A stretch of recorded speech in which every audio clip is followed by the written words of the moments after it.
உங்கள் தந்திவன் தொலைக்காட்சியில் சின்ன திரையின் சிங்கப்பெண்கள் மாலை 7 முதல் 8 மணி வரை காணத் தவறாதீர்கள். தொடர்ந்து நம்முடைய பாமகவின் மூத்த வழக்கறிஞர் பாலு அவர்கள் இணைப்பில் இணைகிறார். வணக்கம் திரு பாலு, இணைப்பில் இணைந்தமைக்கு மிக்க நன்றி.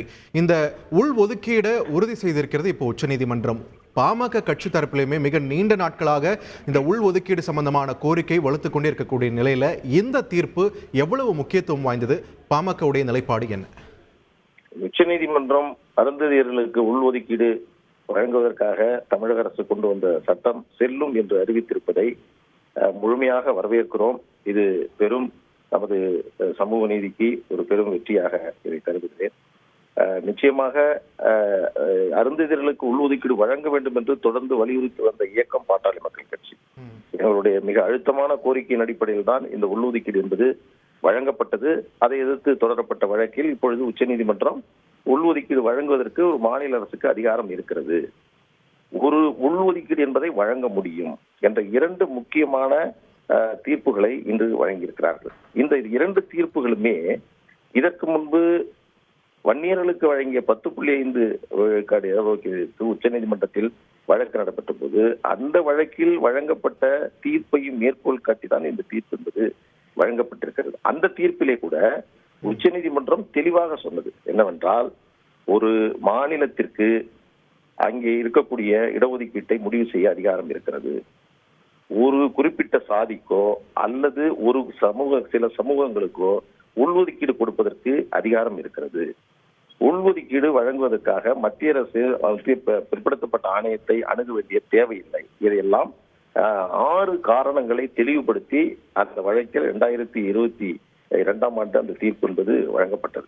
இப்பொழுது அருந்ததியர்களுக்கு உள்ஒதுக்கீடு வழங்கலாம் என்று சொல்லப்பட்டிருக்கிறது. இந்த தருணத்தில் தான் நான் தமிழக அரசை கேட்டுக்கொள்ள விரும்புவது என்னவென்று சொன்னால், என்ன ஆனது வன்னியர்களுக்கான உள்ஒதுக்கீடு? அதற்காக ஒரு அரசாணையை தமிழக அரசு கடந்த 2023 12/1/2023 அன்று ஒரு அரசாணை வெளியிட்டு 3 மாதத்திற்குள் அதற்கான தரவுகளை தாருங்கள் என்று தமிழ்நாடு பிற்படுத்தப்பட்ட ஆணையத்திற்கு ஒரு அரசாணை வெளியிட்டது. 1.5 ஆண்டுகள் கடந்திருக்கிறோம். இன்று வரையில் அவர்கள் உள்ஒதுக்கீடு வழங்குவதற்கான நடவடிக்கைகள் மேற்கொள்ளவில்லை. அதே வேளையில் எங்களுக்கு அதிகாரம் இல்லை, இது மத்திய அரசினுடைய சாதிவாரி கணக்கெடுப்பு நடத்தினால்தான் பண்ண முடியும் என்று ஒரு பக்கம் சொல்கிறார்கள். இன்னொரு புறம் இதற்கு மேலும் அவகாசம் வேண்டும் என்று இப்பொழுது நேற்று ஒரு 30/7/2024 ஒரு அரசாணை வெளியிடப்பட்டிருக்கிறது. இன்னும் ஒரு வருட காலங்கள் நீட்டிக்க வேண்டும் இந்த வன்னியர் உள்ஒதுக்கீடு தொடர்பாக.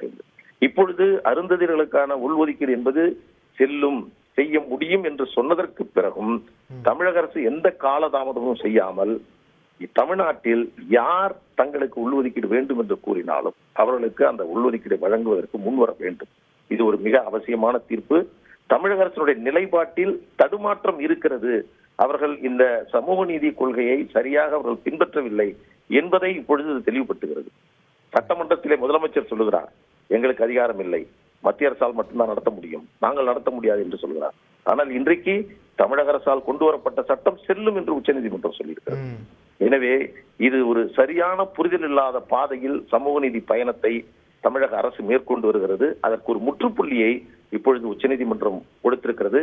இதை அடிப்படையாக கொண்டு மிக நீண்ட நெடிய வன்னியர்களுக்கான உள்ஒதுக்கீடு போராட்டத்தின் அந்த கோரிக்கையை, அதற்காக தமிழக அரசு எடுத்த முன்னெடுப்பை, அதற்காக மேற்கொண்ட நடவடிக்கையின் தொடர்ச்சியாக ஒரு வருட காலம் ஒத்தி வைத்திருக்கக்கூடிய இதற்கான காலதாமதம் செய்யக்கூடிய தவிர்த்து உடனடியாக வன்னியர்களுக்கு உள்ஒதுக்கீடும் மற்ற சமூகங்கள் வேறு யார் இடஒதுக்கீட்டால் முழுமையாக பயன்பட முடியவில்லை என்று சொல்கிறார்களோ அவர்களுக்கும் இந்த வாய்ப்புகளை தமிழக அரசு தருவதற்கு முன்வர வேண்டும்.